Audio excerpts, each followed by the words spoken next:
What's going on, everybody? OGR here. KidBlue's late as usual, probably cooking burgers on the grill as usual. Coming in here with ketchup on his face. But I have the Hub here as well. So what's going on, my man? What's up, OGR? We are back with another triangle table, and usually when we have a guest, it becomes the square table, man. You already know we can't keep calling it the round table. That name is overused now. This is the triangle table, the trio. I'm going to call it the three legs of the tripod. The three legs of the tripod whenever the third leg shows up, but we standing well right now. What's up to Nikki in the chat? How everybody doing?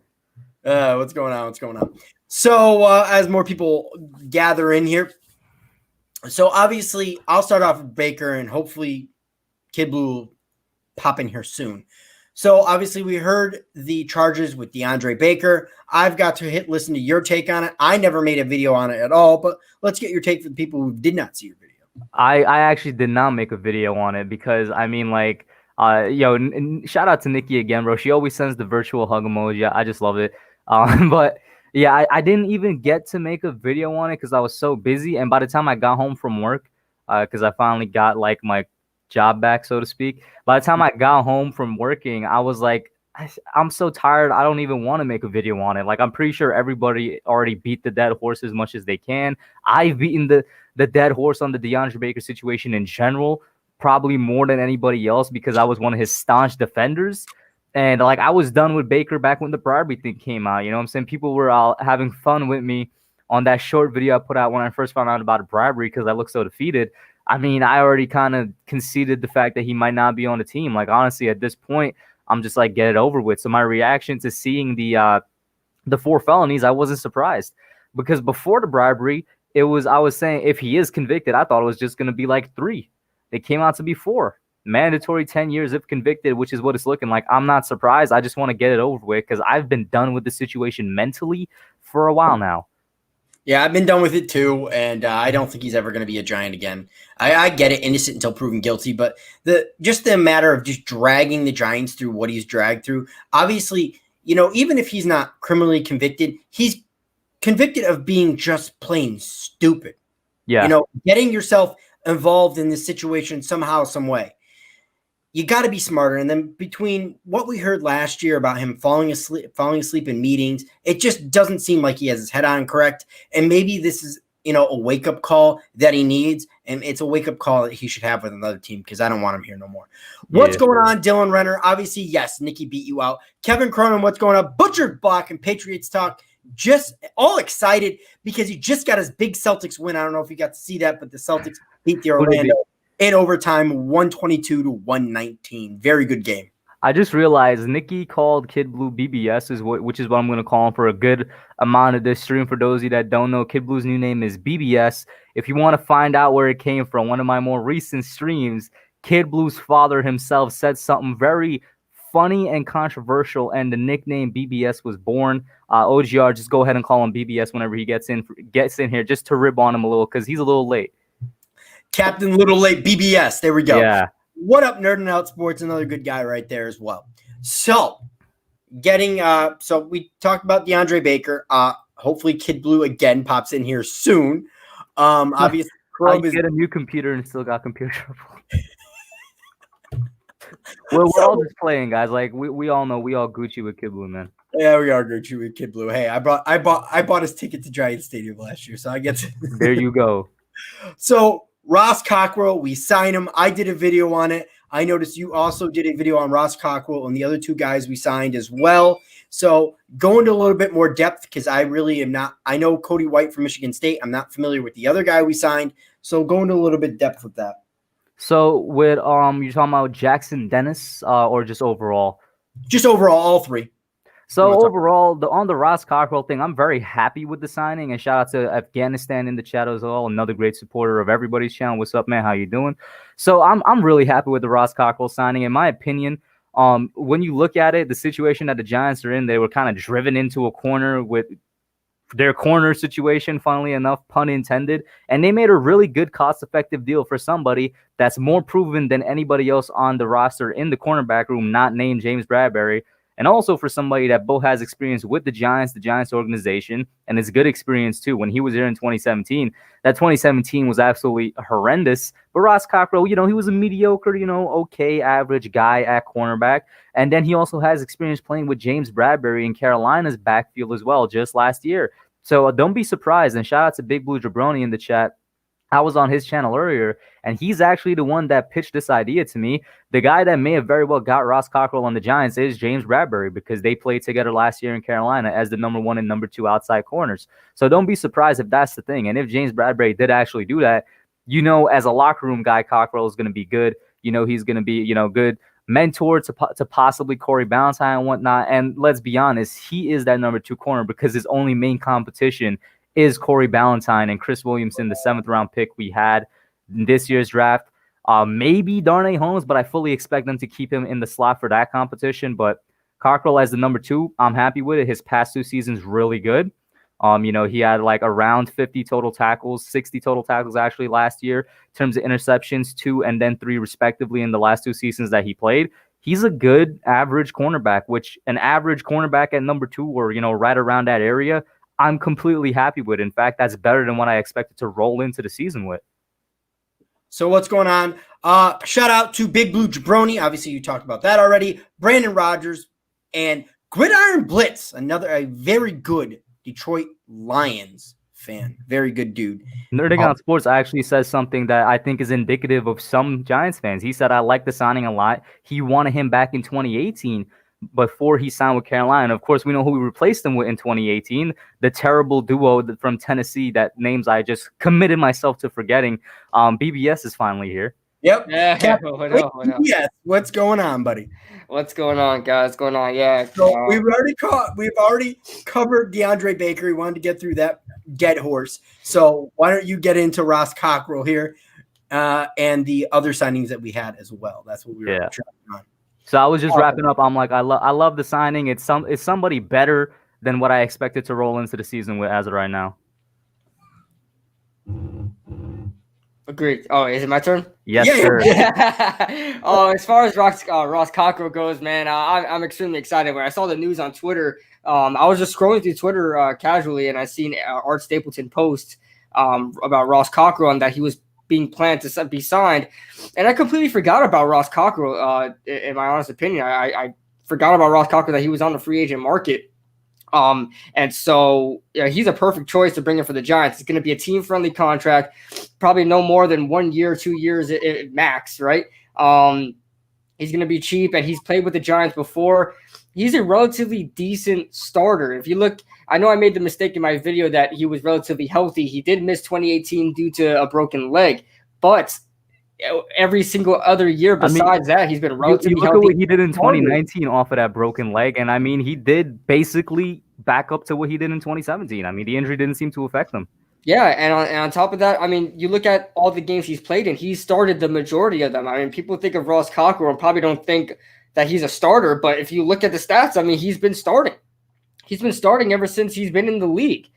So, that's something to really look at. And on top of that, he had his career high in interceptions with the Giants. So, I have a question for you guys, because I can't quite remember, but was our cornerback group in 2017 banged up? Yes. I can't. It was, right? Yeah. So that's why I'm like, I can't remember Jenkins really playing as well. And suspensions, right? Yeah. So that's definitely part of the reason why he had 3 interceptions. But then, like I said, coming off the injury in 2018 and then in 2019 last year, great year, man. Tackle-wise, great year, and then interception-wise, the 2. And, of course, knowing to play alongside Bradbury. Like, I'm going to say this again. Big Blue Jabroni brought this up. If James Bradbury was the guy that recommended him, which is probably what happened to the Giants, whether it was the coaching staff or he went straight to Dave Gettleman, that says something about Cockrell as a character as well, that Bradbury would recommend him to the Giants. And that's awesome. That's awesome. Yeah. I also want to point this out. Like, the completions against him and the QB rating against him is not that great.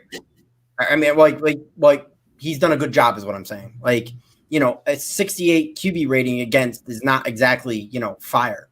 Yeah. And that's as the point being, he's going to be a good number 2. Like, I'm surprised. We I definitely think I might speak for all of us when I say I don't think we either of us expected to enter the 2020 season with a good number 2 right off the bat. I think we all expected it was going to be one of the younger guys that are going to struggle in the beginning. And on top of that, I don't think Logan. I'm sorry. I don't think Logan Ryan would have been much of a realistic option. I know a lot of people love Logan Ryan. I do too. Trust me, I do too. I just didn't think the Giants were going to pursue him due to the cap issues, and he's mostly a slot guy. So I'm a huge Logan Ryan fan too. I mean, he's been having spectacular seasons. I just didn't think it was realistic for him to be brought in to the Giants. Actually, why didn't you think it was going to be realistic? Oh, because of the cap number, or I knew that he was probably not going to accept like a $3 million deal. I think that's the most we could afford right now for a cornerback. We have to keep as much cap as we can to roll over next year, and I don't think he would have been brought over. And on top of that, I think he's more of a slot guy. He can't play outside. He's versatile, but I just don't think it would be worth it. And he'll be on a 1-year deal. It wouldn't even matter anyway. If we paid like $7 million for him, it would not be worth it. Yeah, I just don't think it would have been an effective deal at all, no matter what, because he would have been put at his best position, which is the slot. So Alex Wilson reported that there could be another corner. Coming in, Empire Sports, or he teased the fact that maybe there could be another veteran. Do you guys want another veteran corner brought in here, or you're good with the way things are now?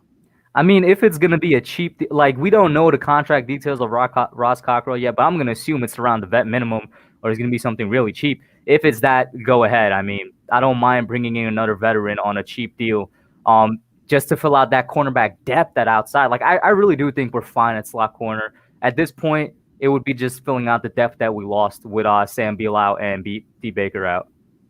I'll take a similar type of. I'm gonna take an opposite turn here and say that I don't want another free agent, just because I want our young guys to really develop. If we get too many free agents in here, I mean, they're just gonna take up the playing time. But I do get what you're saying as far as the outside corner position goes. We probably could use another guy there. Just depends on who that may be, because I think behind them right now, listed at actual outside corner, would just be Corey Ballantyne and Chris Williamson. Yeah, I mean, I would agree with that, and I would argue probably Chris Williamson is more of a slot guy too. So yeah, it's arguable there. But so yeah, we're very packed at slot right now. Right, we do need outside depth. Don't get me wrong. It's just that I feel like they'll take away from some of the younger guys. I know I'm kind of contradicting myself with the edge rush position. How I want more experience in there, but it's different with the cornerback position. We have too many young guys that have potential, man. Julian Love, even Corey Ballantyne, man. Going down all the way to Corey Ballantyne, man. He has potential. I mean, I would love to see, if this year is garbage for the Giants, throw our young guys out there and let them develop for the years to come, man. So Corey Ballantyne, Julian Love, these guys need reps, man, especially with no preseason games, no OTAs, and no time to really get a feel of this defense. I mean, use them and get them experience. So I would be all for an outside corner position as long as they don't take too many snaps away from the young guys trying to develop. I got a question for you, Kay, because I know you said if there was any veteran cornerbacks you want to sign, it would be like a Drake Kirkpatrick. Well, how would you compare Ross Cockrell to a Drake Kirkpatrick? Drake Kirkpatrick probably gets more popularity. I don't know, because Ross Cockrell has been around the league. That's why everybody knows Drake Kirkpatrick. Obviously, Alabama. Dude. Right, exactly. And Drake Kirkpatrick at one point signed a big deal with the Bengals, if I'm not mistaken. He was a former first-round pick. He's going to get a lot of attention. I really don't differentiate the two too much. I really don't care whether. Yeah, what I was asking is, do you think there's much difference in terms of talent and skill between them? Not really. And Drake Kirkpatrick was a guy that I was looking at, but I don't think he would have demanded huge money, but certainly less than Ross Cockrell. I mean, this guy is probably just looking for a job, but Drake Kirkpatrick was thought of to be one of the better cornerback free agents in the market, but we now know that's probably not the case because he's still on the market. Yeah. Quick shout out to Clocks, Alex Sports, Jim Perry. So obviously the other big news, and I'll just kind of tie this into Clocks' question because I'm curious, do you guys have any stock into the college football season being played at all? Because he says, OGR Sports, how big is that the MAC division has canceled the 2020 season? Wow. So, I mean, that's big news for you, KidBlue, because I'm pretty sure Doesn't Boise State play in the MAC, or are they No, we're in the Mountain West. Mountain West? All right, I was. But that's big news just in college football terms. I mean, Yeah. if one conference does, granted it's a small conference, one conference does it, you're going to be looking at a bunch of other small. I don't think the Power Five is going to do it. I think if the Power Five goes, they all go. So it's relevant that the MAC does it. Maybe other small conferences do it, but man, that's a big hit. That is a big hit. I'll say this. I saw several tweets on Twitter before we went live. Like I was scrolling through 30 minutes before, and a lot of people are saying like the same thing along the same phrase, so to speak. The next 3 days are basically going to decide whether any college football is going to be played or not, because like the heads of each conferences and like all the heads and whatnot are meeting up to decide. And I'll say this. Even if one conference is canceled, just like the MAC was, and I'm not even a big college football fan, but anybody could see that no matter how many are canceled, it's going to affect the NFL season somehow, some way, especially when you talk about next year's draft. Like, what are they going to do? Are they going to delay the draft? Are they still going to go forward with it? Like, what's going to happen? They're still going to go forward with it. I imagine they will, because by that time, not to get into too much COVID speak here, but a vaccine is in the third stage here. A couple vaccines are in the third stage. That's testing thousands and thousands of human beings. If they have a very positive test with Project Warp Speed, they're able to simultaneously make these vaccines and ship them out to where they need to be. If you have I definitely believe by that time that will happen. What I'm saying is, like, can you go forward with it if there was no season to go off of? Like, are you drafting off of the season before that? I mean, these players won't be playing. Like, if that's the case, that happens. Previous film, so they're going to be, Micah McParsons, who is one of the guys that opted out already for Micah Parsons, that already opted out for Penn State. They're going to go out for his junior season. I mean, that's all they have to go off of. I mean, Coach Chaos being in there really does help, because he was in the room with Micah Parsons and letting him know what's what. But the Giants are going to depend on their scouts from previous years, and they're going to depend on our coaches that have come up from the college level to really scout a lot of these guys and give us inside. So, I mean, I think our coaching staff really does help us with that. I think the Giants are going to get a head start in front of a lot of teams.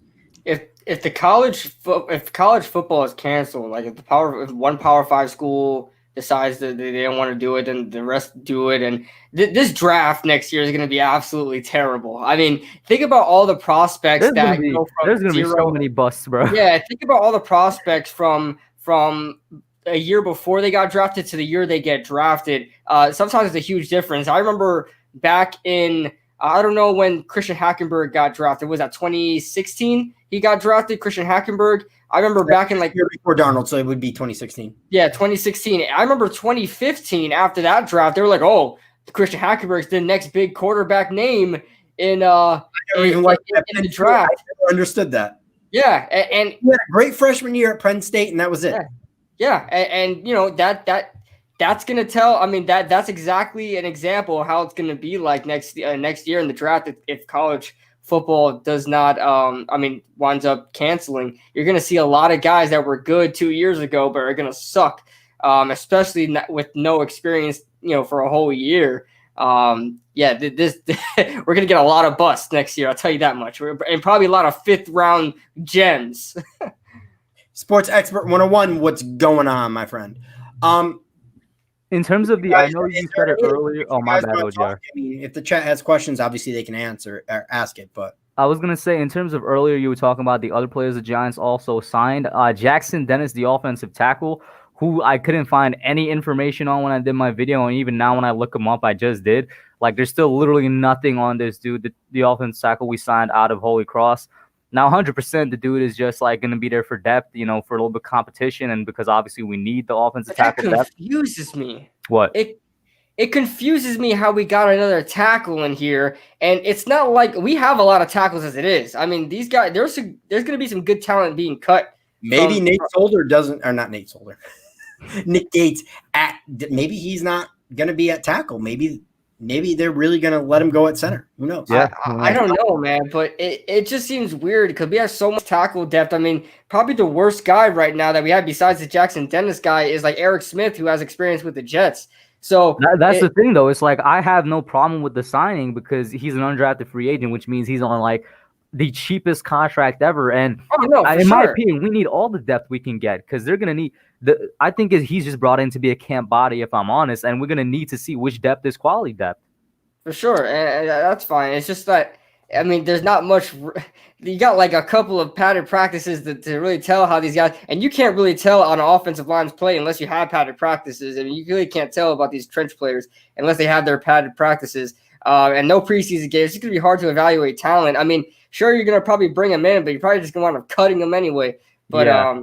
in terms of the information, I couldn't find anything on him, but one of my subs, Eddie C, I'm looking at the comment. It was literally made like 4 minutes ago. So shout out to Eddie C, because in the video I said I'm not paying for like Pro Football Focus or Pro Football Network because they were the only two sites that had info on him, but it was behind the paywall.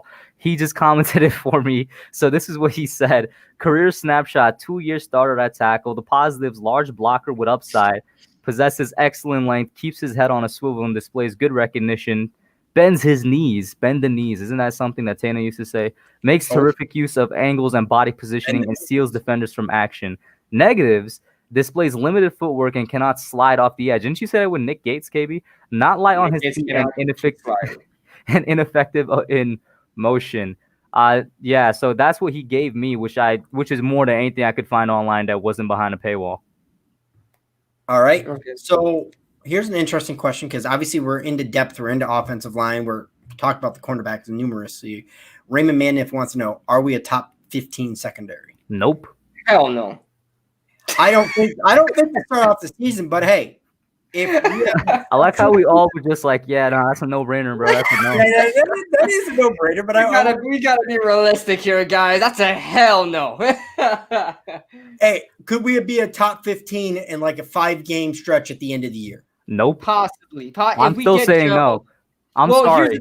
Here's the thing. There are some secondaries that are actually pretty good with just a few guys in there. Like if Jabril Peppers and Xavier McKinney develop that back end chemistry, the back end will be fine. And then James Bradbury holding his own there. You probably only have to worry about the slot or the other outside corner position. Ross Cockrell's locking it down. Right, exactly. So even if it starts with just Jabril and James Bradbury, we'd be off to a good start. As far as eventually getting to a possible top 15 secondary, it's just there's so many other factors. Whether you got to make sure Xavier McKinney as a rookie really develops and has that chemistry with Jabril, being that they share a very similar type of trait.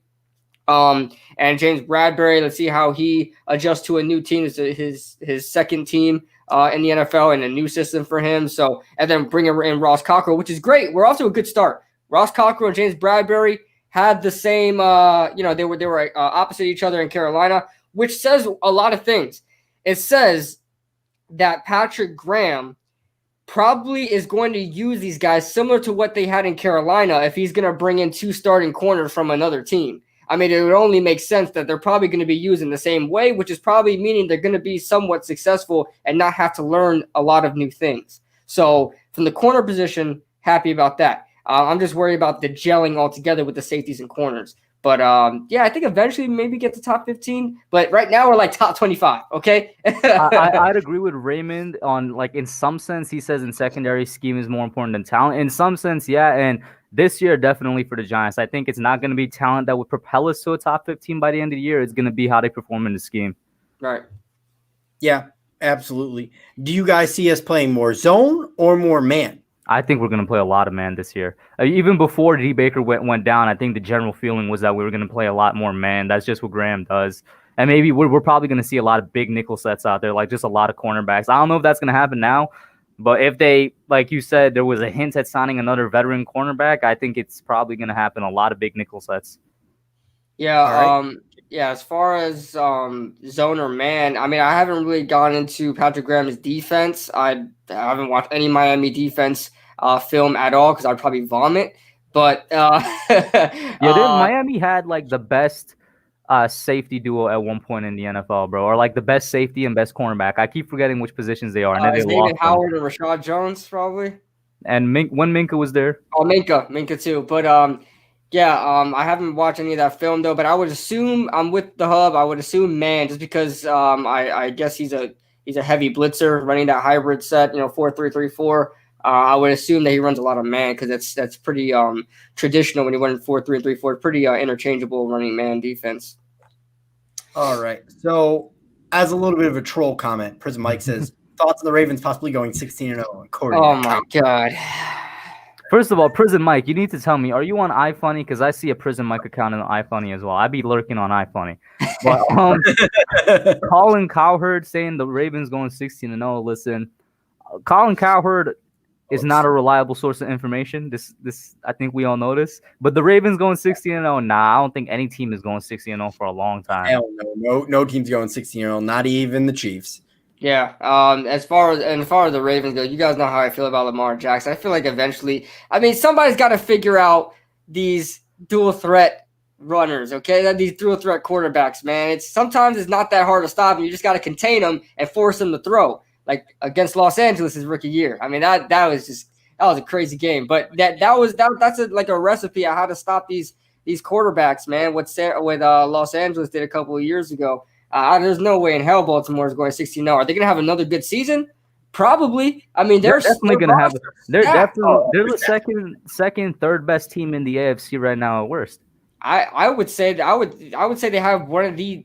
I'd say probably the Saints have a better roster, but the Baltimore Ravens are up there, like top 3 rosters in the NFL, man.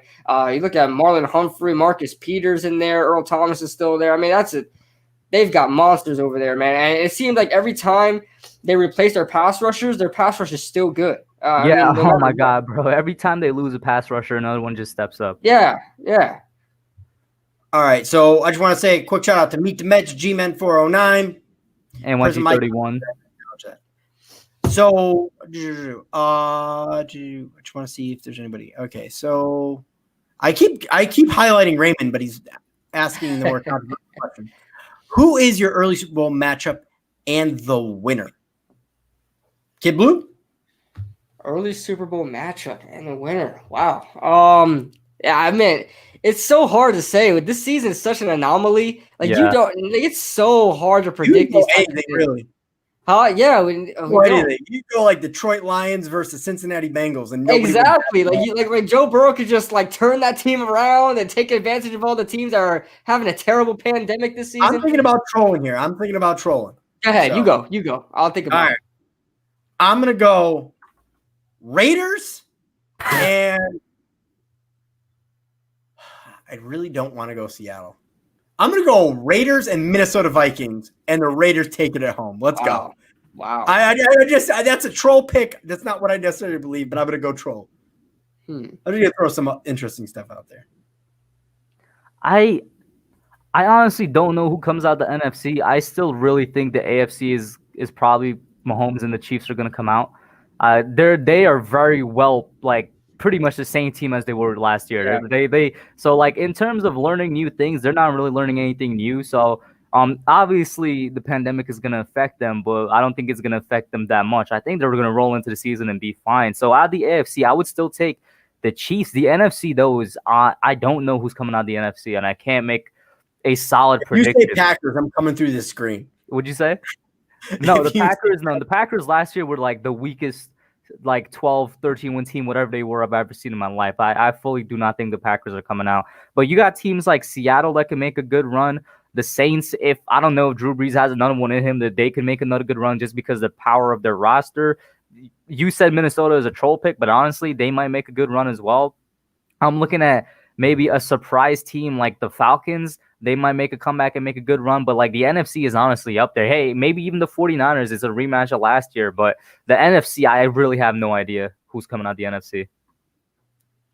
Yeah, it's hard to tell, man. The NFC is hard, but I want to be different here, but I have to choose the Chiefs going back to the Super Bowl. I mean, I don't think the Ravens are necessarily ready to get to a Super Bowl run. I don't think the Ravens are ready for that. Now I think the Ravens are a great team, but the Chiefs are just another beast. But the Chiefs are very beatable, and it's very hard to say. It's not like I agree with you. It's not like they're just like this absolute dragon with no flaws or anything. Exactly, they are very beatable. The Chiefs have constantly just a terrible defense. I mean, they're really depending on Patrick Mahomes, and that is an understatement. I mean, they have to keep up in these shootout games because the Chiefs secondary is terrible. And their pass rush is all right. Chris Jones and Frank Clark in there. That's great.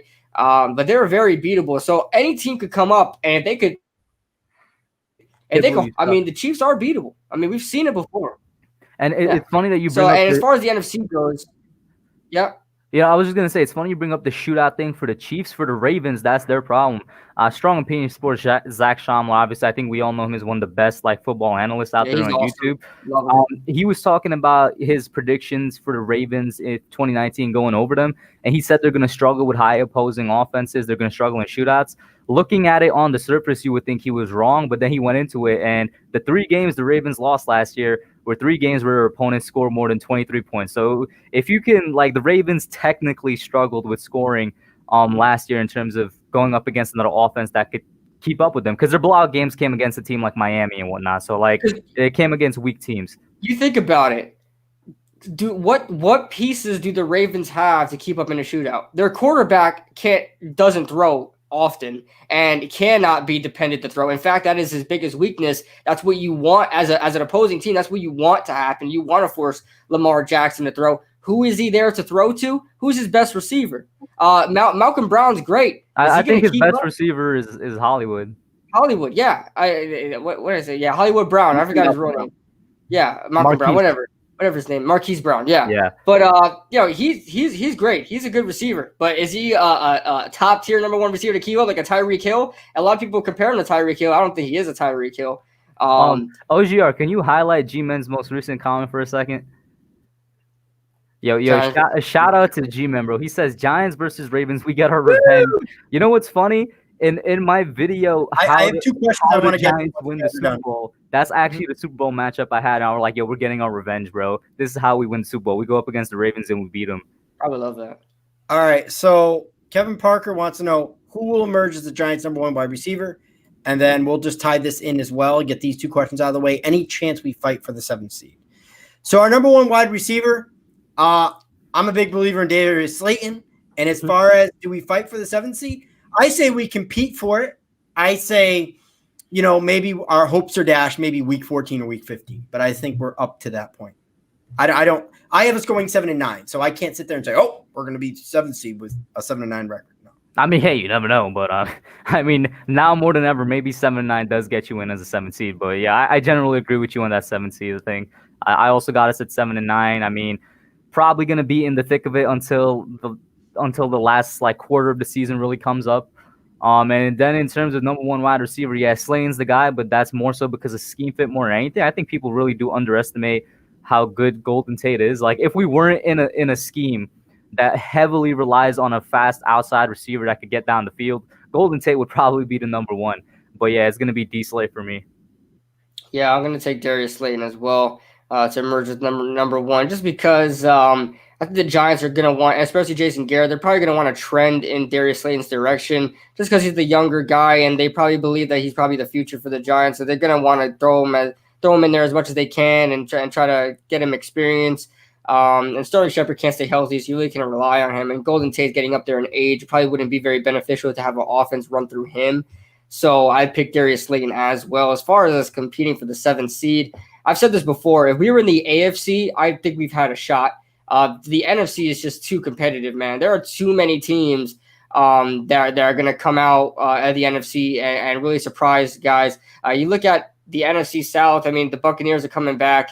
Apparently, I still think they're going to compete for the 7th seed. They're going to compete for probably a division championship just because they look so overpowered now. But you got the Saints, you got the Bucks, you got the Seattle Seahawks, you got the Rams, you got the 49ers, you got the Packers, you got the Minnesota Vikings, and you got so many teams in the mix, man. I just don't think the Giants are up for it. And then you're not even talking about the NFC teams. I mean, somebody got to come out the NFC. I mean, unfortunately, somebody has to come out the NFC East. And, it's got to be one of those guys as well. And so I just don't. If we get the 7th seed, that means my prediction of the Eagles collapsing actually happens, and then we have a chance. And Tana's in the chat. What's up, Tana? Shout out. What's going on? Entertainer talking sports. Prison Mike says KidBlue is so wrong on Lamar Jackson. Yeah, well, no, he's not. He's dead on Lamar. Listen to me. as soon as Lamar was drafted, I said the Baltimore Ravens are probably going to get another Michael Vick, but when it comes down to it, they are not going to win the big time games because he won't be able to keep out in those type of shootout situations. A comeback maybe with his legs probably. But you look at Lamar Jackson throughout the year so far. I mean, that's not to say that he won't develop, but so far I've been proven right. I mean, I always point to that playoff game against the Chargers, man. That really exposed him. Here's the thing though. Do you think he's ever gonna get a Super Bowl with the Ravens? I think that I think they're gonna get a Super Bowl in the next. No. I think it's possible. I think if they say, hey, Lamar, we can't win with just your legs because you're gonna get worn out. You're gonna get, it's not gonna last 10 plus years. We need you to start being able to throw. We're going to help you with that offensive line and being able to keep you in the pocket. We're going to give you special receivers. We already started with Marquise Brown. Let's get you a bigger, taller receiver, that you could just throw to at any point of trouble when you're being pressured, and keep a strong running game for you to maintain your career that you don't have to run. Mark Ingram is a perfectly good running back. They have a good running back core. Lamar Jackson doesn't necessarily have to run. They're just making him do it because he's good at it. But if the Ravens really say, hey, let's focus on you throwing the ball and damaging teams through the air, they would definitely win a Super Bowl. And they're fantastic at drafting. I'll tell you that Ravens are one of the better teams in the NFL at drafting prospects. Bro, I mean, the Ravens this past year probably had the best draft. I applauded them when they took Marlon Humphrey. He was one of my favorite corners to watch in that draft out of Alabama. This guy will do anything that you ask him to do. He'll stop the run. He'll play the pass. He'll play man zone. Anything you want him to do. So, the Ravens are going to be fine. They're going to be fine. They'll probably get a ring sometime in Lamar Jackson's career. Real quick, I just want to say, oh, my bad, OGR. What were you going to say? No, go ahead. I just want to say that OGR, KidBlue, and Tainer are in it, because when you said draft, remind me of fantasy draft. We're doing a YouTube fantasy creators league. OGR has already joined, so shout out to him. KidBlue, you got to click that join button, bro. I created a chat with all of us. Tainer's in the chat. He's also in that chat. Make sure you guys join. I'm going to try and get everybody to join so we could come up with a date, and maybe we'll live stream the draft and see. That would be fun. See how it goes. Yeah, especially we could trash talk each other. I love exactly, bro. That's the whole point. They'll love it too. I mean, hey, why don't we actually just live stream the draft and just start trolling each other's picks? I mean, if we're doing a StreamYard, we can only have so many, but yeah, we'll do it. Maybe it would even be next week's episode of the Tripod Trio, man. Who knows? The Tripod Trio, let's go. Hey guys, we're trying to get special guests here. I mean, we reached out to She Got Sports, and we let her know all week, hey, we want you on, but she didn't. We used Twitter to communicate with each other because it's the easiest way of doing it, and she doesn't follow any of us on Twitter. So yeah, so we'll see what happens. Mario music. I'm sure if she saw it that she would come on. She probably just didn't see it. Yeah. Shout out to Harrison Jolly, aka Danny Dimes, and Jesse Bryan, and now Philly Notion. Robert Smith Jr. as well. Shout out to you, my man. We'll get to your question in a second. And Philly Notion, my man. If you guys want an up and coming Eagles fan with a ton of energy, watch Philly Notion. Good guy. He has a very long comment there. I've got to see a picture of Harrison Jolly. Everybody says this guy looks like Daniel Jones, man. I have to see. He does. I have to see. Robert 2.0 wants us to rank the QBs. We'll do this real quick because I think we've already done this before. Yeah, but obviously, I'm going to go Carson Wentz. I'm not going to put Daniel Jones over Dak just yet because I just don't know yet. So I'm going to go Dak. I'm going to go Daniel. And then we got Dwayne Haskins coming in last. Maybe possibly Kyle Allen. So who knows? I got you, bro. I'm going to go Dak over Carson just because he's more available. Then Carson, then DJ, then Colt McCoy, Kyle Allen, and then Dwayne Haskins. I'll second that there. I'll say Dak there. If you go pure talent, I'll take Carson. But if I'm taking a quarterback, I'm taking Dak. Then Carson, then Daniel Jones. Yeah, but I'll flip flop. I'll say Colt McCoy, then Kyle Allen, right? That makes more sense there. I try to think of any backup quarterbacks. And maybe Case Cookus. Case Cookus. What you guys think? He was cut by us though.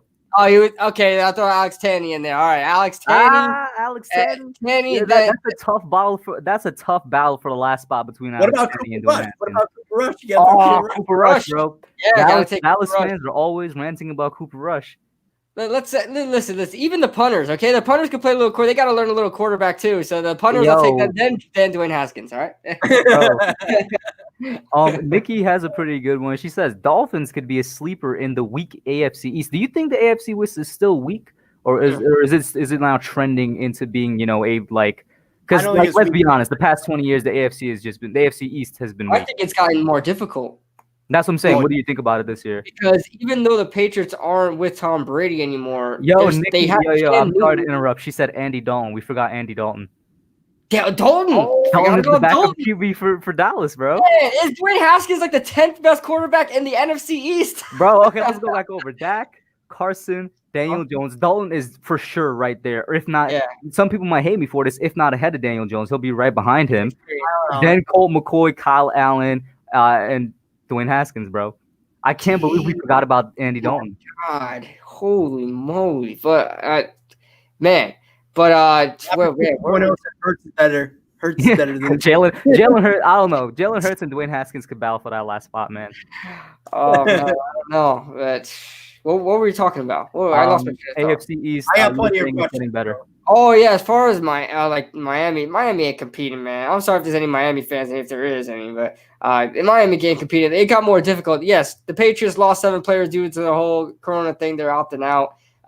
But the Patriots are the Patriots. They find a way to overcome all the time. They have terrible drafts every year. They don't get anything done in the offseason. They still find a way to get things done. When is the magic going to end, though, KidBlue? That's what everybody obviously has their eye on. Yeah, I don't think it's happening soon. I mean, they got Cam Newton in there. You know, maybe if the Jared Stidham was starting, maybe they have a better chance. They're not the favorite in the AFC East, in my opinion. I think Buffalo is. I think this is the year, the first year since the 2000 era, right? Since the 2000s ever that we're gonna have. Bro, the first time since the 90s. Yeah, the 90s. I think the last time was 1999, wasn't it? Yeah, around that time.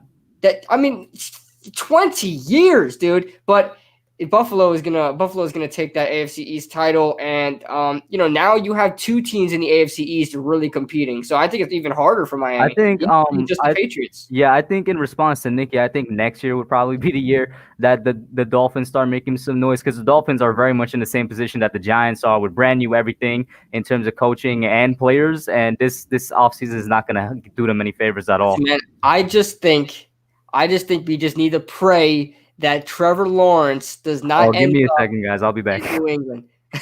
What's up, family? But I just think we need to pray that Trevor Lawrence does not end up in New England, because that's going to be a new regime all over again, because Bill Belichick's son is there. So when Bill Belichick is gone, his son's going to take over, and it's going to be the next Tom Brady and Belichick type of thing with Lawrence and the next God, man, the Patriots need to be taken down, man. I think the Giants need to take them on one more time to finish them off. So we'll do a quick reaction to this, because somebody wants to give us our opinions on Sam Beal opting out. But this one says, I'd spend $23 million on Shaq Barrett next offseason. Hell no. What's the 175? No way. What's the price on edge rushers right now for the top tier guys? Is it around 20 million? It's got to be right about 20 million, 19. I mean, if Shaq Barrett gives me a season like he had last year, maybe I'll consider it. Shaq signed a deal again to get $23 million. He's definitely up there, but he got to do it again. Shaq Barrett? Yeah. He signed a deal, didn't he? I thought it was just a 1 year, or maybe even just whatever, but I don't really know that. And Raymond just commented, the new hire for the edge rusher is Joey Bosa at $27 million. Wow. That's right. So we're reacting to our whole. Hey, I can't see myself. I'm just playing. You can put it up. Stand up. Yeah, you got to stand up, bro. There we go. He said, Hub and KidBlue are funny. Danny is better than Dak. Whoa, I don't know if I'll put him over Dak just yet. Listen, I might be a Dak Prescott hater at times, but I don't know yet. Dak and Carson shouldn't be in the same discussion. They very much should, Philly Notion. Carson is the best. Yeah, talent-wise, he's the best. But, availability-wise, which He's not exactly available. Got to be Dak. Let me tell you something, Philly Notion. Philly fans, I don't want to offend you. If we got any other Philly fans in here, all right? We're not trying to offend you. Listen, your quarterbacks can't stay healthy. So, yes, he's brought down a couple of notches. If he was completely healthy, it's not our fault. Listen, if he's completely healthy, he would be a top 5 quarterback. I don't think there's any disputing that. I've always liked Carson Wentz. In fact, I sometimes root for him to actually finish the season because I like him so much. But yeah, we can't just continue to ignore the fact that he's not always there. Like, we cannot do that. Like with the Philadelphia Eagles, the difference between the Cowboys and the Eagles is the Eagles actually have to figure out who's going to be their backup quarterback because their starting quarterback isn't going to last throughout the season. That's why they drafted a backup quarterback in Jalen Hurts. You know, the Cowboys don't need to do that. Similar to what you see back in the 2004 draft with Eli Manning. Did we ever need to go out and look for a backup quarterback? No. But did Big Ben constantly need a backup quarterback? Yes. So that's the big difference there. So you know, I would take Dak Prescott all day. I mean, Dak Prescott provides top 10 quarterback statistics and sometimes play, not always there, but I mean, I'd still take him over Carson Wentz at this point. You know, I'm not going to go into a postseason excited about the postseason and my quarterback goes down just in time. So yeah, not happening. All right. So somebody wants to get our take on Sam Beal opting out. He just got himself cut. I'm not saying they're going to cut him this season, obviously, because he can't, because he opted out. But he just got himself cut. I mean, Sam Beal, listen. I saw that, it's crazy for these guys that are right on the cusp of even making the roster to even sit there and opt out. I think he did a disservice to his career. But at the end of the day, you know what? It's your decision. I understand your decision. I'm not going to say I respect it. I understand your decision. I think it's extremely foolish. You needed to play. And he will be cut by the Giants. I just want to give a couple shout outs before you guys get into it. So I heard Eagles SNZ, what's good? Joel Yeto, what's good? Another Detroit Lions YouTuber, very good, Micro Mike. What's going on, my man? All right, go ahead. So yeah, with Sam Beal, you said it. You basically said he's on the cusp of making the roster, and he had a legitimate chance. Now, listen, I don't think he was going to capitalize on that chance, but he had a legitimate chance of being a potential starter on the team. When I found out the news, I had to ask myself, does Sam Beal even want to play football anymore? That's what I asked myself when I heard he opted out, because I'm like, listen, I know that everybody's in a different situation. He probably did it because of his family's health and whatnot. Definitely health concerns were a thing, but I heard it, and I'm like, he doesn't want to play football anymore, man. He sees all the news that we do. He knows everything that's being said about him, injury-wise and whatnot, and he knows that he has not performed up to snuff as to what his name preceded him to be when we took him in the supplementary draft and whatnot, and he knows that he got good competition behind him. Like, he knows all of these things. So I'm like, did that take a mental hit on him? Did it really affect him that much? Let me tell you something. He doesn't play anymore? I was thinking about it. Sam Beal is one smart dude because he knows he ain't going to last the whole season. He ain't going to get paid the games he's not playing. He gets a guaranteed pay at $350K, right? That's if he's like a high-risk person or his family. Yeah, if he's just a regular dude opting out, it's only $150. Whatever it is, if he's opting out, he puts up, my grandmother lives with me and I don't want her to get COVID. Listen, the dude's going to get paid way more money than he is if he was on the field hurt. If he was on the roster hurt or put on the IR. So I think the dude made a smart decision. He knows he ain't gonna last the whole season. So I mean, he's getting paid. He's still on the payroll. You don't get paid. You know what? I'm a father. I have young children. Mm-hmm. Now I understand Nate Solder, but other guys, I'm sorry, young children's not an excuse. I'm sorry, young children is not an excuse. You know, I had the same decision at my job that all these NFL guys had. I could have gotten laid off and took the $600 insurance, and it would have been equal to what you normally get paid or a little bit more. Or I could have kept working.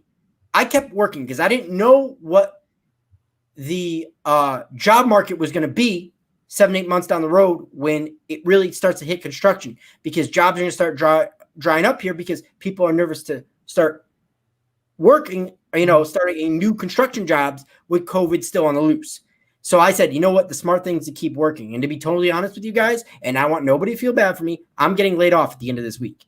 Like it's been told to me I am getting laid off at the end of the week. Now, I'm not worried about it. I'm an E2 electrician. I can get a job tomorrow if I really wanted to. I'm going to tell you, I'm going to take my little vacation. Congress here is going to pass a $400 stipend anyways.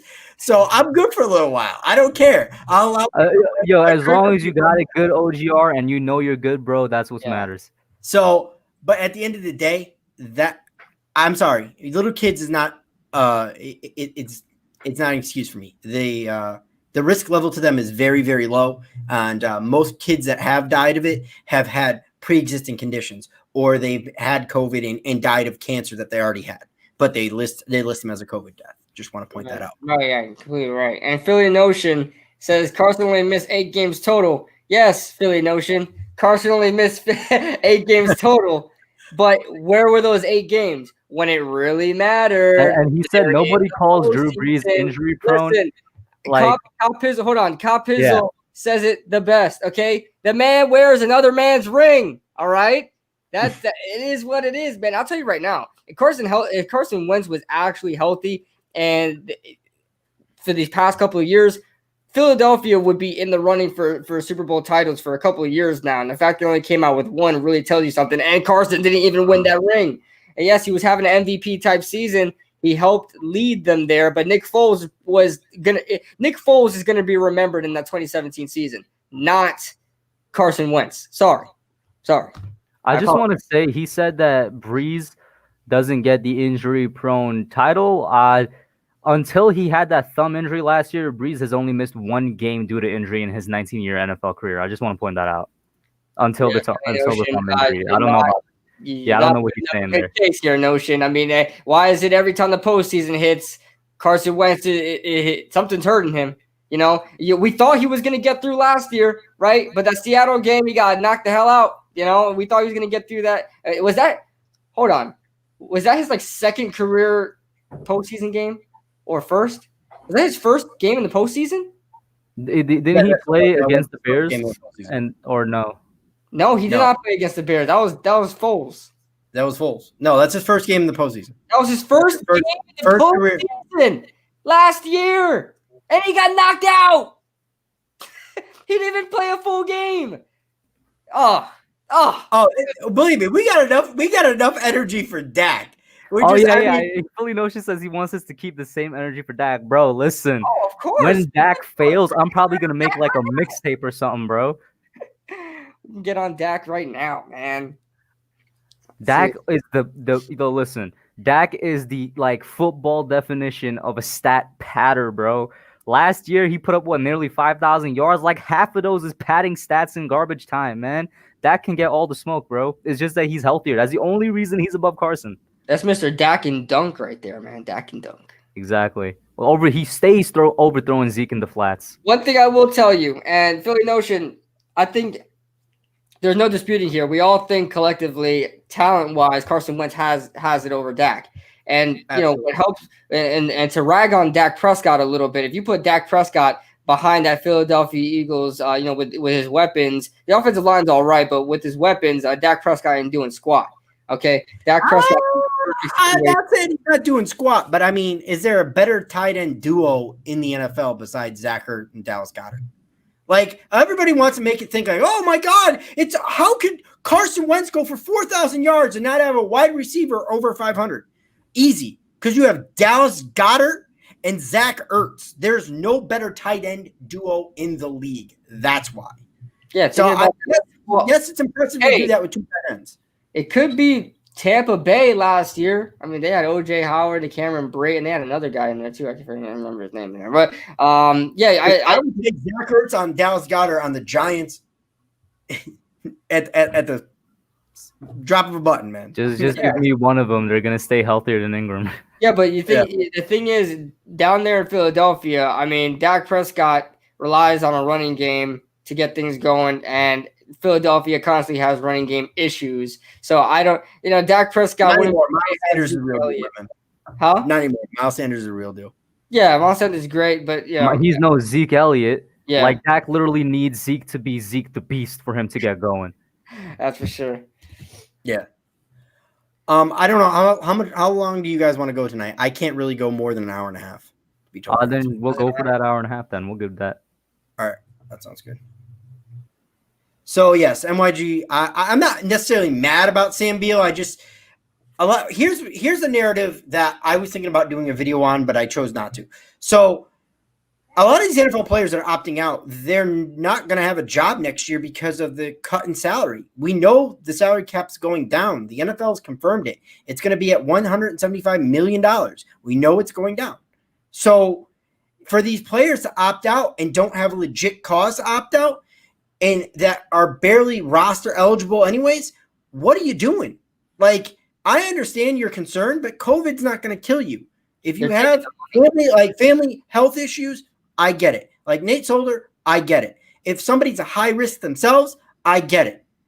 If Sam Beal falls in that category, great. Then I understand it. But as far as I know, he does not. So for guys like him, you're going to get cut next year. And you know what the narrative is going to be? Oh, these owners they're mean. They don't care about the players. No. In my time of need, you let me down. So guess what? I'm not going to have you there. You have to look at it from a business perspective. So I know it's not going to be a popular narrative for a lot of people. I agree. But I didn't think that we're going to see a lot of guys opting out. I thought, if the wage, was higher for opting out, I think we would have had a lot of players. But I predicted something like this. I was saying that, if you get something like if you get like 30%, 40% of what your salary is, yeah, everybody's gonna freaking opt out, man. I would do it as well. But if you're making a lot of money, so players are probably doing it because they probably feel like they're not gonna get the pay they're gonna get, playing if they weren't gonna play a lot of games or whatever the case may be. But it sucks, especially with Sam Beal's situation. He's probably not gonna get another shot in the NFL. You don't have a big sample size on Sam Beal. If other teams are and the sample size you do have does not look good. Exactly. When you watch his film, you're probably going to watch him getting hurt constantly because that's pretty much the film you have on Sam Beal. So, yeah. Sam Beal's career is over. I just want to say, did you guys see the brawl between the Athletics and the Astros today? No, I did not. Yeah, so the Athletics and the Astros, obviously MLB, they got into like a big brawl today, doing exactly what you're not supposed to do in a COVID environment. It was social distancing. Not social distancing. Like literally, bro. Like everybody in the dugout was out on the field fighting. Because the Astros, I don't know what they're thinking, but they were like actually, you know how everybody's on the Astros revenge stores just pitching straight at them. They were doing that to the Athletics as if there wasn't about to be any consequences. They were doing it to the Athletics? Yeah, well, it wasn't the other way around. They were doing it to the Athletics. Why? At the end of the day, I'm not saying I feel bad for the Astros. I'm not saying I feel bad for the Astros, but what I'm saying is, okay, you got your message across. We know you're not happy. You're going to keep throwing at these guys. Guess what? Eventually it's going to happen. And I don't feel bad for a pitcher that gets a fucking bat between the eyes because somebody decided to go out there and take care of business. I'm sorry. I understand you're pissed and you're not happy about this team's cheating, but guess what? If you ain't cheating, you ain't trying. Because you know what? Patriots have hold up. Super Bowl title. That's a whole different level of cheating, bro. That's like a huge left turn, dude. That's a whole different level of cheating, bro. They literally had like high-tech bonds electric pulses taped over the body to let them know what kind of. That's a whole different level, bro. Hold on. That's OGR's freaking Boston side coming out of him there. He's a Red Sox fan. That's the Boston side coming out of there. A little bit of Patriots in him. OGR's just hating on the Yankees, bro, because we had that. Let's face it, the Yankees probably cheated as well. That probably came up. Listen, that's a whole different level, though. These guys have like wires taped over their bodies and stuff. You ain't cheating, you ain't trying. You ain't cheating, you ain't trying. Coming out, bro.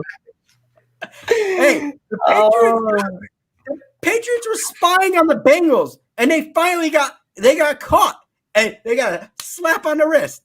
Literally had a field crew filming their like two different sports. And do you really think that that's the first time the Patriots have done something like that? Obviously we all know the Patriots. I could name 3 times that they've done it. Yeah.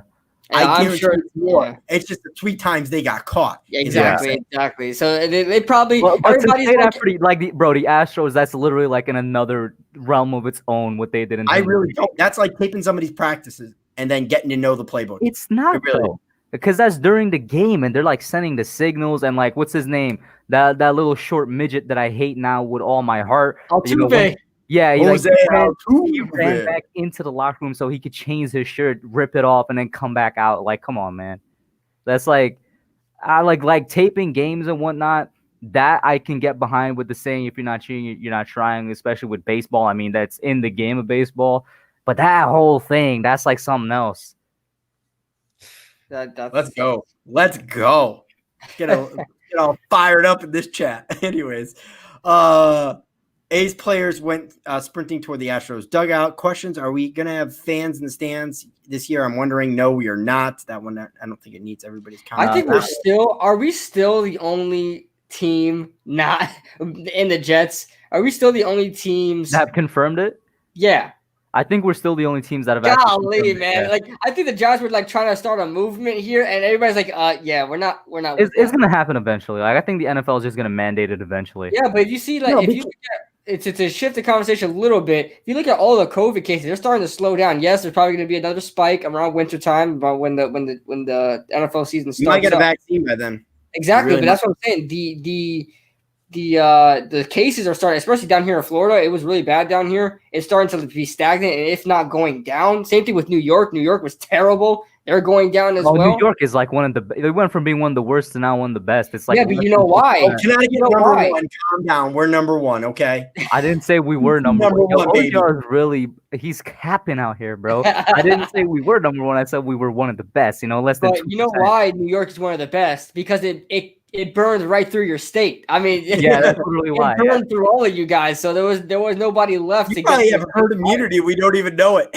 Exactly. Maybe. Like, it legitimately went through everybody. If you look at all the states that actually took precautions early, now they're starting to get hit. If you look at all the states that didn't care in the beginning, they're already starting to recover. So what about Switzerland? I mean, we're kind of getting off subject here, but what about Switzerland? They never did anything. They just said it's normal. They had a spike.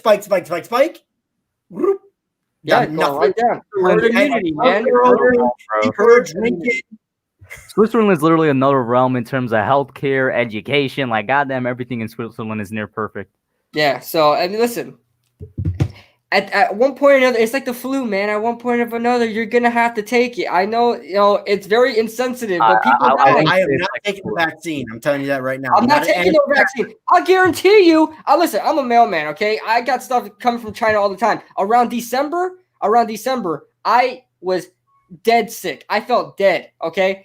I probably had COVID. I'm alive. I ain't taking no damn vaccine, man. Listen, it's like the flu. Just test yourself. Just test yourself for the antibodies, and you're good.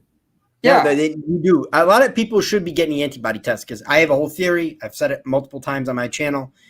Just like the West African outbreak, when Ebola was happening there, an asymptomatic variant began to spread and inoculate the rest of the population. I think the same thing's happening with COVID right now. Yeah, I agree. Yeah, man. Listen. Matthew Garcia, what's going on? He goes, I'm here, guys. I'm here. What's going on, Matthew? What's going on? We're just talking some random stuff right now. New Zealand is chilling right now. Yeah, New Zealand is like one of the first countries to just fully recover and just. But look, all these states, all these other countries don't have mask mandates, and they're doing just fine. They didn't have mask mandates in those other states. So, I mean, maybe you just got to take it in order for us to heal, man. You just got to take it. Just take it. Look at all these states that got killed. If you can, then yeah, I agree. Yeah, if look at all these states that got killed from COVID, and now they're doing fine. I mean, I know I kind of started it, but should I just change the title from New York Giants Q&A with the Hub and KidBlue to talking COVID-19 with the Hub and KidBlue? I don't think anybody wants to hear about COVID anymore. So let's just change something. That's all you hear around anywhere now. Oh man. Oh, I wanted to highlight Philly Notion's kind of argument for Carson Wentz Which one? He posted yeah, it. yeah. He was saying this in Philly. Over.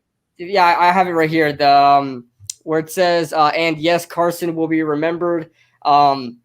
It's all at 8:54 p.m. You can probably find it there. 8:54 p.m. But he didn't help his case whatsoever. Philly, you brung up your backup quarterback and you brung up your coach. You're not bringing up Carson Wentz. Yes, he brought you to 11-2 record, but what happens if you didn't have Nick Foles there? You guys would have had that season for nothing. For nothing. Carson Wentz would have been. It wouldn't even have mattered. Okay? Mr. Smurf, that's not you. You are BBS senior. Foles only succeeded because of our GOAT, Doug P. So it was Doug Peterson and it was Nick Foles that brought them through that season in 2017. Carson Wentz led them there, but they finished it. So that wasn't a good case for them. But what's going on, Pops? Yo, look what Nerding Out said, bro. Okay, buy a Nick Gates jersey or take a COVID-19. Oh man, that's a hard one. That's a hard one. KidBlue, they might force you to be vaccinated. Yeah, if you're a mailman, they might. What's good, Heartstorm? Hell no, I'll fight that. I'll fight it. I'm an American. I'm free. Okay. I mean, I'm sure. Like once again, just take the antibodies test, and if you could prove you got the antibodies, they'll be like, all right, you're fine. Yeah. You guys don't underestimate our coaching staff. Our staff last year was so bad that most of them are unemployed right now. Only Sherman and Shula goes together to Denver. Oh, Shula went to Denver, bro.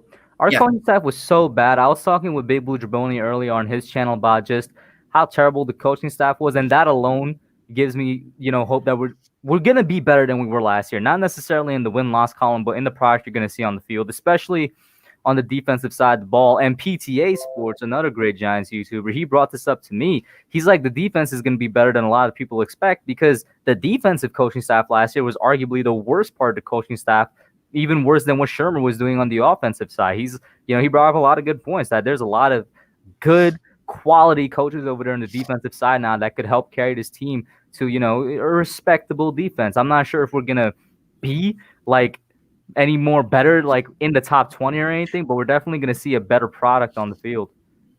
I would hope so, man. I agree. Jury's still out on Graham. I'm not too big. He probably has the biggest question mark over him. I'll say this: it's like everybody under the leading guys, like everybody under Joe Judge is going to make him succeed. Everybody under Graham, I feel, is going to make him succeed. I hope so.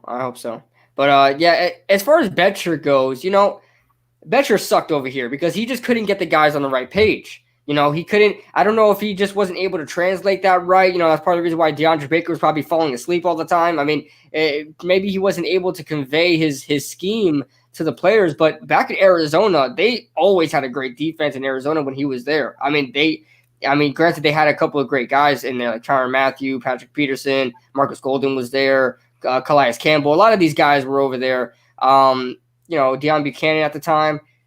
So, their scheme was great over there, and they were able to get to the passer. They were able to, bat down balls. It's just with the Giants, I don't think he was able to convey his scheme, which tells to his ability. But that's just his ability as a teacher.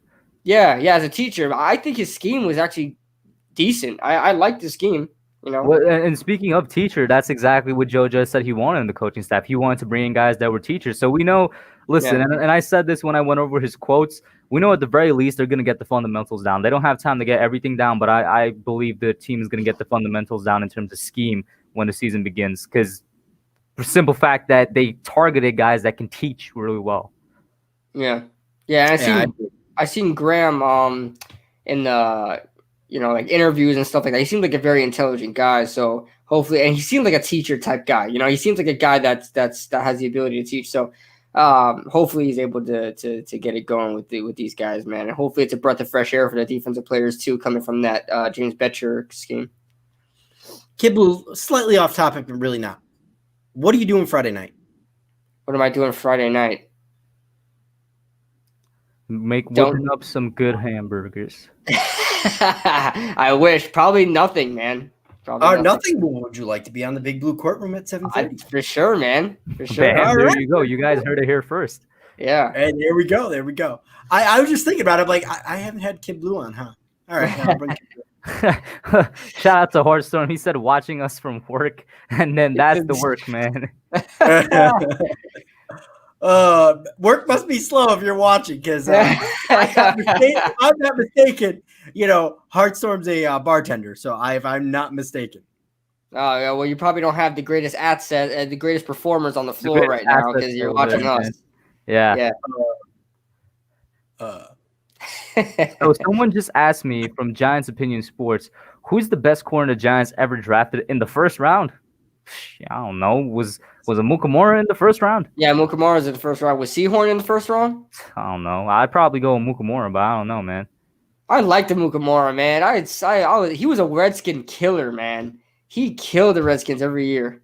Why was he let go? He never got the second. Well, because he wanted bigger money. He got let go after the 2015 season. Then that's when we signed Janoris Jenkins. So we signed Janoris Jenkins a year later.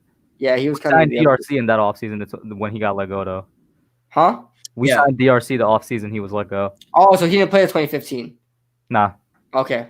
Yeah. So by the way, I'm freshly bicked. By the way, freshly bicked as well. Because Heartstorm commented OJR killing the Baldy. John Opinion Sports says Will Allen from the early 2000s. I don't know much about the early 2000s Giants because I was a little boy. Yeah, I mean, what year was Seahorn? You weren't even a Giants fan there, technically, Hub, yet. Yeah, no, I was just chilling, doing something. He was doing something. Let's see what year Seahorn was drafted. Well, I'll look it up right now. Jason. Oh, he wasn't even drafted by. Oh, he was by the Giants. Okay. Let's see. The closest one I could have thought of was Corey Webster, but he's not. He's not a first round pick either. Now, if he said secondary, I would have said Kenny Phillips. Yeah, people like Kenny Phillips. He was a second round pick. JC was a second round pick, so he's out of there. Mm-hmm. Yeah, the Giants just haven't had great luck in the entire history, but more so the past 10 years in drafting corners in the first round. Man, I'm all for at this point just signing the best or like one of the best cornerbacks on the market every 3-4 years, because our cornerback luck in the first round just ain't it. Yeah. No, Aaron Ross in 2007. Yeah. Yeah, Aaron Ross 07 as well. For me, I don't know. I just rather develop corners. Because you just see guys that get good value from second, third, fourth round corners, and everybody plays up these first round corners, but then they really don't develop. I was about to say, is cornerback even a position that you should draft in the first round? Year as the next Patrick Peterson? Huh? Wasn't there a corner that they painted to be like the next Patrick Peterson this year? I can't remember who, but I remember last year because of Baker, it was like Baker, Greedy, and the other dude whose name I can't remember. Byron Murphy, yeah. Yeah, I mean, you look at Bradbury. Bradbury was a third round pick, so I mean, he worked out pretty okay. And to your question, Hub, should corners be drafted in the first round? Okuda. I think that's what I was thinking of. Jeff Okuda. Oh yeah, okay. Jeff Okuda. Yeah. There are guys that you can draft in the first round because they're so special. Like Okuda, I would take Okuda over a lot of guys. I mean, I wouldn't wait for a third round pick to draft me a cornerback, even though hoping that they're going to develop. I'm going to take a surefire guy. There are a couple of positions though that you could wait, first round running backs. We took Saquon and we wanted Saquon, right? But in reality, you could take a running back pretty much anywhere and they're going to work out. That's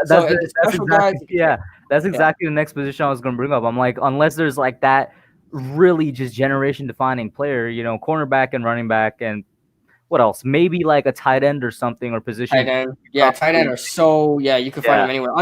Usually tight ends are undrafted. George Kittle was a 5th round pick. Yeah. All right. So yeah.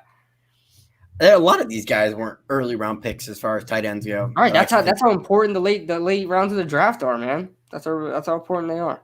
I think you're just getting better athletes now throughout the draft than you ever have. You're just getting well-rounded athletes that are getting the proper training. You just think about, you hear about all these guys that go out and they train right before the draft, and there's certain guys that are the guys to go to right before the combine.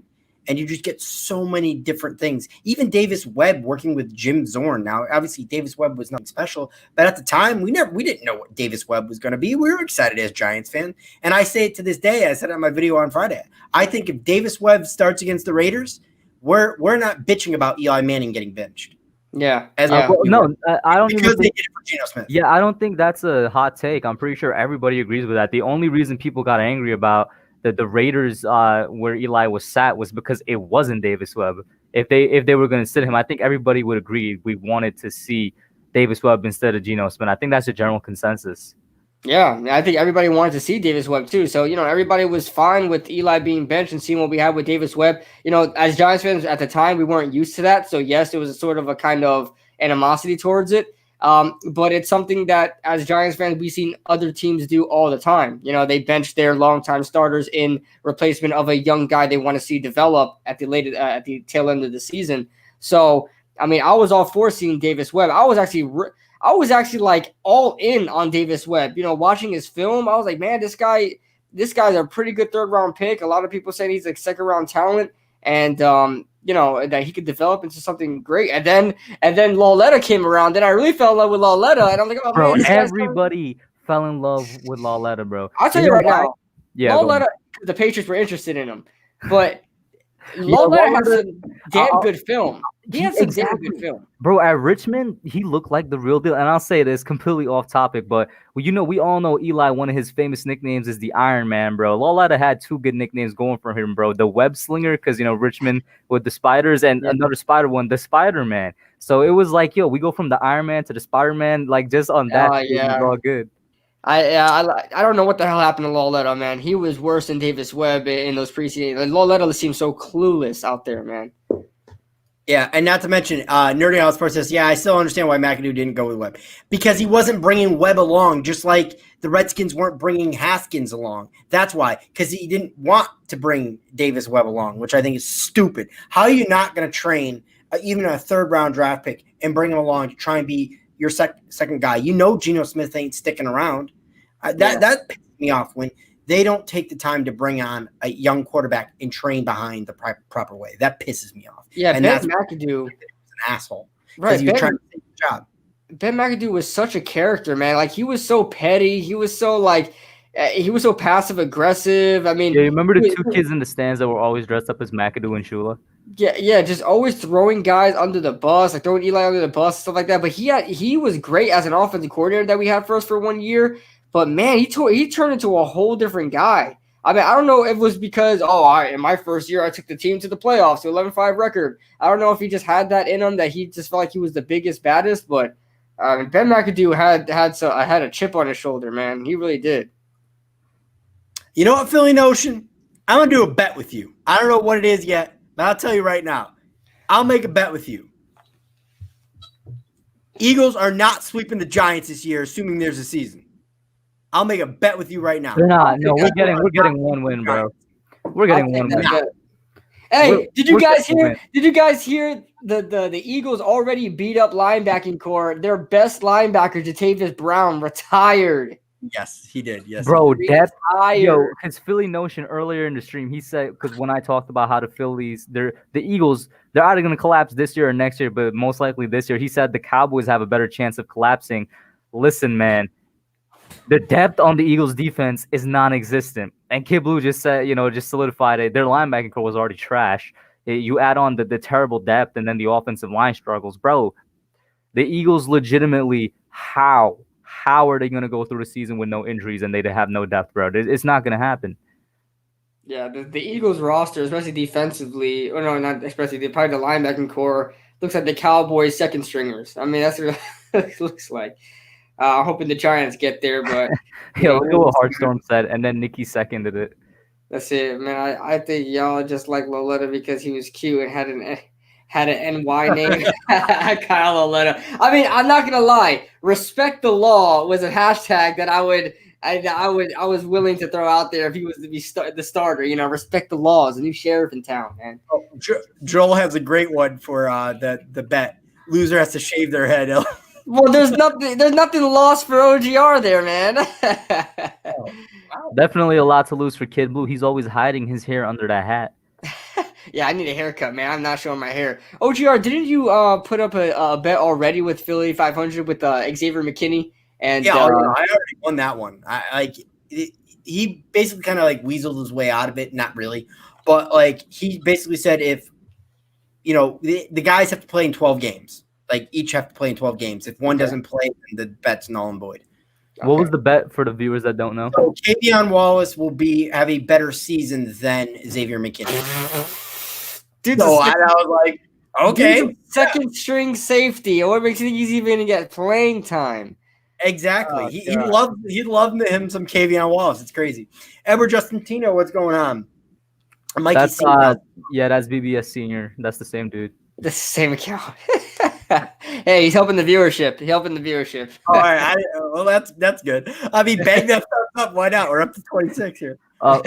Mikey C or Mickey C. Mikey, I think it's Mikey. G-Men are winning the NFC East. Listen, man, I hope. I hope so too. I mean, I would love to turn that because I do really think that the G-Men have the biggest upswing regardless. Everybody calls me a Cowboys fan now, man. I'm sorry. Before you start off, I was like, yo, listen, Cowboys got the best roster, but Cowboys are going to Cowboys. And before I could even say that, he's like, everybody calls me a Cowboys fan. He was up starting 22. I'm not saying the best overall. I think you've got to look at it again, OGR. There are guys you never even heard of before on that damn roster, man. I'm telling you. Oh, no. I mean, yeah. If you want to say the Dallas Cowboys have a better defense, but as far as offensive line, I mean, offensive weapons, you can easily give it to the Eagles. I wouldn't bat an eyelash. No way! They have the best wide receiver trio in the NFL. You don't know what their rookie wide receiver is going to do. CD Lamb? Oh, bro, he's the third option. He's the third option, OGR. He's the third option. I would agree with you. Listen, OGR, I would agree with what you're saying if he was the number one, but he's the third option. Michael Gallup had 1,100 yards last year, man. I like Gallup. He's the third option, so you're not putting him above Gallup. I like Gallup. Man, Gallup killed the Giants twice. He's the next Giants killer, man, and Blake Jarwin. But, yeah, I listen, a lot of people call me Cowboys fans, okay? I'm sorry. I mean, the colors in the back are blue and white, man. Like, yeah, look at that. Hey, G-Man, you see that G-Man? Nah, bro, look at your wall, bro. I ain't seen no. Hey, why did you put those noise canceling things in a star pattern? Well, no, they're not in the star pattern. They're actually tracing my outlining my my setup there. Yeah, sure, bro, sure. Yeah, but anyway, you guys stop exposing me now. But listen, the Cowboys, in my opinion, are going to the closet with your Cowboys jersey. But listen, the Cowboys are, in my opinion, I'm just being realist because I don't want anybody to be surprised when that time. Because I don't want anybody to have false hope. Okay, I love my Giants. I hope they compete. I just don't think they are. And the Eagles suck. They're not even going to compete. What I was trying to say about my comments, I started to interrupt you real quick. Yeah. But what I was trying to say is, like, I think the Giants in the future have the brightest future where I see the Cowboys coming down. I completely agree. With our whole team is young. If they all develop, I guarantee you we could be a great team. But this year, the Cowboys are going to run away with the division, and they're not going to have any less than 10 wins. I know a lot of people say 9-7 that the Cowboys are the Cowboys. Yes, while the Cowboys are the Cowboys, I think they're going to have a pretty damn good regular season. I know, say what you want about Mike McCarthy. He's still a veteran guy. He knows how to win. So they're gonna get there in the regular season. Now the playoffs. See, I like Stephen A. The only one thing I like about Stephen A. is that we share the same type of pleasures, right? When it comes to the Cowboys, okay, we want the Cowboys. Read that comment, KidBlue. I know you saw it. Put it back up. Read that comment. Let me finish my thought, man. Let me finish my thought. All right, I'll leave it up there so the whole chat can read it as well. Listen, the Cowboys. One thing I like with Stephen A. He loves the Cowboys having a great regular season, but when it comes to the playoffs, he wants them to completely plummet. Okay, I want the Cowboys to have like a 11-5, 12-4 record because I want to hear all them Cowboys fans saying, how about them Cowboys? And then the playoff comes, and in the wild card game, they get knocked the hell out, man. That's my goal. That's what I want for the Cowboys. But let me read this, okay? BVS secretly a Cowboys fan who wants Nick Gates to fail on the Giants, so they'll cut him and he goes to Dallas. Remember, he is Nick Gates' #1 fan. I'll say this, though. You figured it out. I'm on the same page with KidBlue with one thing. The Cowboys have one of the best overall rosters in the league, legitimately, and they probably have the best offense in the league. But I will say this. Let me finish. Stop. Listen, you're not letting me finish because KidBlue is actually a Cowboys fan. I'm not. This is what I'm saying. What I'm saying is because they are the Cowboys and because the Cowboys are the Cowboys, despite the fact of all the talent on their roster, they're probably going to end up going 9-7, 10-6, and they're going to still somehow, some way battle for the division with another team, whether it's Philly or the Giants, probably Philly, because that's just how they are, man. They could have the most talented roster in the world, and they're right there right now, but they're not going to use it. No team in this division is going over 9-7. Man, I hate the Cowboys. A lot of people listen. I hate the Cowboys just as much as the next guy. Don't get me wrong, but I'm a realist. If I'm looking at that Cowboys roster on paper, granted it's on paper, but I seriously cannot see a team stopping the Cowboys offense. I seriously can't see it. Like I said, I hate the Dallas Cowboys. I hate them more than the Ravens played them this year just like they play us. The Ravens could probably stop it. Yeah, the Ravens can probably stop it, but when you look at the Cowboys, the way the Cowboys get things done, how they beat teams through the run. But then what happens when you force Dak Prescott to throw? You've got 3 excellent receivers that can make Dak Prescott look good. You know? OGR, can I share screen real quick? OGR's taking a bite. I'm taking a bite. My wife is Greek, and you got it. Oh my God, I love Greek food. Holy crap, I love Greek food. She really wanted me to try the souvlaki. Is it good? Oh no, I like gyros and souvlaki. Stop it. Stop it. Can I share screen OGR real quick? And I don't know if you're going to be able to though. I didn't hear him. What did he say? What'd you say, OGR? I said you can. All right, bet. Let's just go over the Cowboys schedule right now. We don't see anything, man. Oh, no, I see it. I have to bring it up. Okay. Bet. Let's go over the Cowboys schedule right now. Let's just see, KidBlue. Let's see. You, as the Cowboys fan, tell me their wins and losses. Let's go through. So for week 1 against the Rams, what's happening? Dude, I don't want to. We're gonna go through this. Okay, all right. I can barely see. Let's see. Can I put this full screen? Because I can barely see the screen. So week 1 is against the Rams. Week 1's against the Rams. They're beating the Rams. Okay, that's 1 win. Week 2 against the Falcons. They're beating the Falcons. Week 3 against the Seahawks. Loss. Stop it, kid. Stop. That's at Seahawks, bro. Well, actually, there's you look at a couple of years ago when nobody thought the Cowboys were gonna beat the Seattle at Seattle. They freaking killed them. So because their scheme, that running scheme is ridiculous. The Seahawks roster is not great. They got so many holes on there, but I'm going to give Seahawks the win because they're at home. And I think Seahawks can compete for the NFC. Browns at Cowboys. And that's a win. Giants at Cowboys. I'm going to say that. No. Browns at Cowboys. The Browns suck. The Browns defense they have a legit pass rush. They have a legit corners that can line up across the field. And if they're clicking, the offense is there as well. Yeah, but OGR, they had all of that last year.